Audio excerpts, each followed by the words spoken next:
Hello everyone, मैं हूं आस्था। Welcome करती हूं आप सभी का अपने YouTube channel government job genuine notification.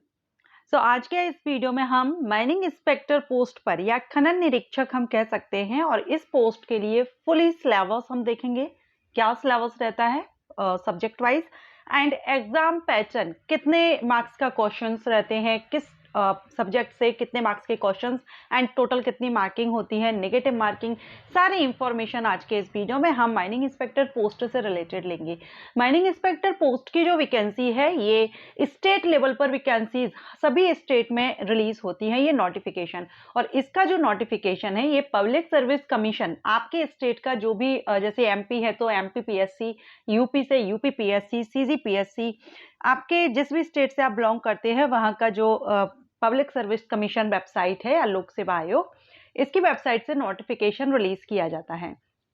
तो माइनिंग इंस्पेक्टर पोस्ट के लिए क्या सिलेबस है, अगर आप फ्यूचर में इस पोस्ट के लिए अप्लाई करना चाहते हैं तो आपको कौन कौन से सब्जेक्ट्स पढ़ने होंगे, कौन कौन से टॉपिक रहेंगे, ये आपके लिए हेल्पफुल रहेगा। ओके, अगर आप इंटरेस्टेड हैं वीडियो में बने रहिएगा, और वीडियो कंप्लीट वॉच आउट करने के बाद अगर आपको लगता है कि ये वीडियो आपके लिए हेल्पफुल रहा है तो वीडियो को लाइक एंड शेयर कीजिएगा। अभी हम इसमें देखेंगे exam pattern. MCQs types questions रहते हैं माइनिंग इंस्पेक्टर पोस्ट के लिए। जब भर्ती होती है तो इसमें आपका जो सिलेक्शन है उसमें सबसे पहले रिटन एग्जामिनेशन होता है। रिटन एग्जामिनेशन में आपके दो पार्ट होते हैं, part A and part B. Part A जो रहेगा, क्योंकि यहाँ पर ये जो नोटिस हम कवर कर रहे हैं या ये जो सिलेबस हम कवर कर रहे हैं, ये एमपी स्टेट से जो वैकेंसी रिलीज हुई है उसके लिए कर रहे हैं। तो यहाँ पर आपका एमपी एंड जो मध्य प्रदेश है, मध्य प्रदेश और नेशनल इंटरनेशनल लेवल का जीके आता है। अब आपका जो स्टेट है, आप जिस स्टेट से बिलोंग करते हैं उसमें नेशनल और इंटरनेशनल तो सभी को कवर करना है, किसी भी स्टेट से हो, लेकिन बाकी आप जो जीके है वो आप अपने स्टेट लेवल की भी करेंगे। एमपी से है तो एमपी जीके, यूपी से है यूपी जीके, बिहार, जिस भी स्टेट से आप बिलोंग करते हैं उस स्टेट की जीके से भी क्वेश्चन किए जाते हैं। यहाँ पर आपका जीके रहेगा नेशनल, इंटरनेशनल एंड आपके स्टेट लेवल का जीके, जो भी आपका स्टेट है उससे रिलेटेड क्वेश्चंस किए जाएंगे। इसके साथ ही कंप्यूटर बेस्ड क्वेश्चंस रहते हैं। कंप्यूटर बेस्ड नॉलेज आपको कितनी है ये यहाँ पर, तो टोटल अगर आप क्वेश्चंस देखें तो जो खंड आ है, मींस पार्ट ए है, उसमें 50 क्वेश्चंस आते हैं। 150 मार्क्स के रहेंगे, 150 मार्क्स के। ईच क्वेश्चन 3 मार्क्स का रहेगा। नेगेटिव मार्किंग भी रहती है, 1 मार्क माइनस किया जाता है अगर आप रॉन्ग आंसर देते हैं। सेकेंड जो पार्ट आपका रहेगा, पार्ट बी, इसमें आपका भूविज्ञान से रिलेटेड, क्योंकि जो माइनिंग इंस्पेक्टर पोस्ट है इसके लिए जो क्वालिफिकेशन रिक्वायर्ड रहती है वो आपकी माइनिंग इंजीनियरिंग में आपने डिप्लोमा हो या आपने ग्रेजुएशन किया हो इस फील्ड से, भूविज्ञान से, तो आप इसके लिए एलिजिबल होते हैं। तो आपके ही सब्जेक्ट से जो पार्ट बी रहेगा उसमें रिलेटेड सब्जेक्ट से क्वेश्चन आते हैं, और इसमें टोटल 100 क्वेश्चन आते हैं। ठीक है, 100 क्वेश्चन 300 मार्क्स के। अगर हम ओवरऑल दोनों ही पार्ट के टोटल क्वेश्चंस देखें तो 150 क्वेश्चंस किए जाते हैं, टोटल 450 मार्क्स के। इसके अलावा इसमें इंटरव्यू भी होता है, 50 मार्क्स का इंटरव्यू होता है। तो यहाँ पर आपका जो टोटल आपका सिलेक्शन प्रोसीजर है, रिटन एग्जामिनेशन एंड इंटरव्यू, ये दोनों को अगर मिलाएं तो 500 मार्किंग आपकी यहाँ पर होती है। तो 500 मार्क्स का आपका टोटल यहाँ सिलेक्शन प्रोसीजर में मार्किंग रहती है। 3 घंटे का टाइमिंग रिटन एग्जामिनेशन के लिए रहता है। माइनिंग इंस्पेक्टर पोस्ट के लिए जो सिलेक्शन प्रोसीजर है 2 स्टेजेस में रहेगा, रिटन एग्जामिनेशन एंड इंटरव्यू। लेकिन अगर आप इसमें सिलेक्ट हो जाते हैं तो आगे आपका मेडिकल टेस्ट होता है।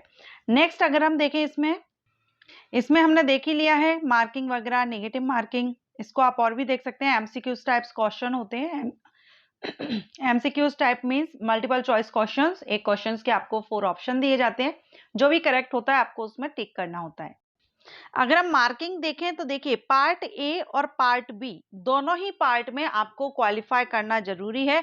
40-40% दोनों ही पार्ट में आपके आना चाहिए। ऐसा नहीं है ओवरऑल आप एक पार्ट में 60 लाए हैं और एक में 20, दोनों में ही आपको मिनिमम 40-40% लाना जरूरी है, तभी आप यहाँ पर इसको क्वालिफाई कर पाएंगे। ओके, दोनों ही पार्ट की जो मार्किंग होगी, परसेंटेज होगी, उसके बेस पर आपकी मेरिट तैयार होगी, और जो सिलेक्ट होते हैं उनको इंटरव्यू के लिए कॉल किया जाता है। यहाँ आपका नेगेटिव मार्किंग के बारे में बताया गया है, जो कि मैंने आपको बता ही दिया है कि आपका जो नेगेटिव मार्किंग है 1 मार्क माइनस किया जाता है अगर आप रॉन्ग आंसर देते हैं। इसके लिए जो इंटरव्यू है, इंटरव्यू में मिनिमम कोई भी मार्क ऐसा नहीं है, 50 में से आप अगर जो क्वालिफाई कर लेते हैं, आपका इंटरव्यू में कितनी भी मार्किंग हो, कितना भी नंबर हो, लेकिन सिर्फ आपको इसको क्लियर करना होता है। इसके बाद इसमें चयन प्रक्रिया हमने देख लिया, ठीक है। चलिए अब यहाँ हम देखेंगे इसका सिलेबस क्या रहता है। तो सिलेबस आप देखिए, पार्ट ए जो रहेगा उसमें जीके से क्वेश्चन आएंगे, national, international and state level का, ठीक है। तो अगर ये एमपी स्टेट से आप कर रहे हैं, मध्य प्रदेश से, तो यहाँ पर मध्य प्रदेश के इतिहास की महत्वपूर्ण घटनाएं, प्रमुख राजवंश यहाँ पर आएंगे, स्वतंत्रता आंदोलन में मध्य प्रदेश का योगदान, मध्य प्रदेश की कला एवं संस्कृति। देखिए सारा सिलेबस यही रहेगा स्टेट लेवल का, आप जिस स्टेट से हैं आप उस हिसाब से अपने स्टेट के लेवल का याद कर लीजिएगा। प्रदेश के प्रमुख त्योहार, लोक संगीत एवं लोक कलाएं, मध्य प्रदेश के प्रमुख साहित्यकार, उनकी रचनाएं, प्रमुख पर्यटन स्थल और प्रमुख व्यक्तित्व। मध्य प्रदेश का भूगोल, इससे क्वेश्चन आएंगे, जिसमें आप अभी स्क्रीन पर देख रहे हैं, वन, पर्वत, नदियां, जलवायु एंड परंपरागत एवं गैर परंपरागत ऊर्जा संसाधन जो रहेंगे, सिंचाई और विद्युत परियोजनाएं जो एमपी में चल रही हैं, प्राकृतिक और खनिज संसाधन एमपी के, इनसे रिलेटेड आएंगे। बाकी राजनीति शास्त्र से आएंगे, जिसमें पंचायती राज व्यवस्था, सामाजिक व्यवस्था, आर्थिक व्यवस्था, कृषि आधारित उद्योग और राजनीतिक व्यवस्था, जिसमें राज्यपाल, मंत्रिमंडल, विधानसभा से रिलेटेड क्वेश्चन आएंगे।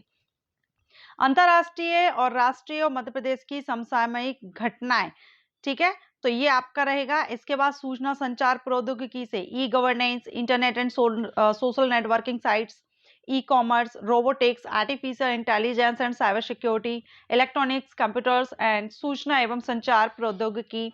तो ये आपको सारे टॉपिक वाइज, सब्जेक्ट वाइज आपको यहाँ सिलेबस दिया गया है। इसके बाद अगर आप चाहें तो यहाँ पर आप इसका इंग्लिश में सिलेबस देख सकते हैं। इसके बाद आएगा आपका पार्ट बी। पार्ट बी आपका सब्जेक्ट यानी भूविज्ञान से रिलेटेड क्वेश्चन आएंगे, जिसमें आपका यूनिट वाइज यहाँ पर दिया गया है, भूविज्ञान का परिचय, उनके कार्यक्षेत्र और पृथ्वी की उत्पत्ति कैसे हुई। पूरा टॉपिक वाइज आपको यहाँ सारे टॉपिक दिए गए हैं। पृथ्वी की आयु यानी एज, पृथ्वी की आंतरिक संरचना, इंटरनल स्ट्रक्चर्स के रिलेटेड क्वेश्चन आएंगे, अर्थ इंटरनल स्ट्रक्चर, भूकंप, ज्वालामुखी, प्लेट टेक्टोनिक्स की अवधारणाएं, ठीक है, पेट्रोलॉजी जो कि सेल विज्ञान होता है, पेट्रोलॉजी जिसमें मैग्मा, इसका स्ट्रक्चर, आग्नेय चट्टानों के रूप, संरचना, गठन, ये रहेगा। खनिज विज्ञान से क्वेश्चन है, आप यूनिट वाइज कवर करते जाइए, सारे टॉपिक्स आपको यहाँ पर दिए गए हैं। इसका जो सिलेबस है आपको इसकी ऑफिशियल साइट पर भी मिल जाएगा, एमपीपीएससी की वेबसाइट पर आपको ये सिलेबस मिल जाएगा, तो आप उसको भी देख सकते हैं। इसका अभी नोटिफिकेशन रिलीज हुआ था 2023 में, लेकिन अभी इसका एग्जामिनेशन नहीं हुआ है और इसका सिलेबस यहाँ रिलीज किया गया है, एग्जाम पैटर्न, तो वो आप यहाँ पर देख लीजिएगा।